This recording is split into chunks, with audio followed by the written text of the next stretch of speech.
এখনও যথেষ্ট পরিস্থিতি তৈরি হয়েছে একটা ছেলেকে গ্রেফতার করার মতো, কারণ সে তো রাষ্ট্র বিরোধী কাজ করছে আমি বলবো, কারণ রাষ্ট্রের যত রকম কার্যক্রম সে বন্ধ করে দিচ্ছে। আমি কি বুঝাতে পেরেছি? এভাবে বুঝাতে হবে, তা নাহলে আপনাদের এই যে সব পুরো মিডিয়া আছে এদের সামনে কিন্তু আপনাদেরকে ব্যর্থ প্রশাসক মনে করা হবে। আমি সেটা চাই না। সবাই আপনারা টিচার, আমাদের শ্রদ্ধার্য, আপনারা কি পারবেন একটু ট্যাকেল দিতে? এভাবে বুঝাতে হবে, ঠিক আছে? এই যে এখানে মেয়েরা আছে, আমরা তো ফুল এক ইয়াতেও যেতে পারছি না, মেয়েদের we don't touch, we don't push the girls. এটা তো খুবই একটা মেয়ে ইনজুর্ড হয়েছে তাদের জন্য, তারা নিজেরাই দাঁড়ায় থেকে এমনভাবে একজন একজনের গায়ের উপর দাঁড়িয়ে আছে, তারা সরতে গিয়ে তারাই একজন একজনকে ধাক্কা দিয়ে ফেলে দিচ্ছে। কেন একটা মেয়েকে কেন রাস্তার সামনে দাঁড় করাতে হবে? আমি আমার দাবি আদায় করতে চাইলে আমি ছেলে আসবো, মেয়েকে কেন আমি এখন রাস্তার ওখানে দাঁড় করায় দিব? সে তো ধাক্কা খেয়ে পড়ে গেলে তার দায়িত্ব কে নিবে?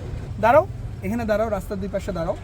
মিডিয়ার সাথে আমরাও আজকেও তাই মনে করছি, ওরা শান্তিপূর্ণভাবেই থাকবে। মিডিয়ার সাথে কথা বলতে চাইলে মিডিয়ার সাথে কথা বলবে, এখানে সকল মিডিয়ার ভাইরা আছে। অ্যাটেনশন যেটা গ্র্যাব করার করছে এখানে না, কেন আমি যে এখন কথা বলছি মিডিয়া অ্যাটেনশন পাচ্ছে না? তাহলে ওরা এখানে দাঁড়ায় কথা বলতে কি সমস্যা? লোকজন, অ্যাম্বুলেন্স এগুলো আটকায় মানুষের জীবন বিপন্ন করে কথা কেন বলতে হবে? এই শিক্ষা কে দিয়েছে ডাক্তারদেরকে? আমি তো বুঝলাম না।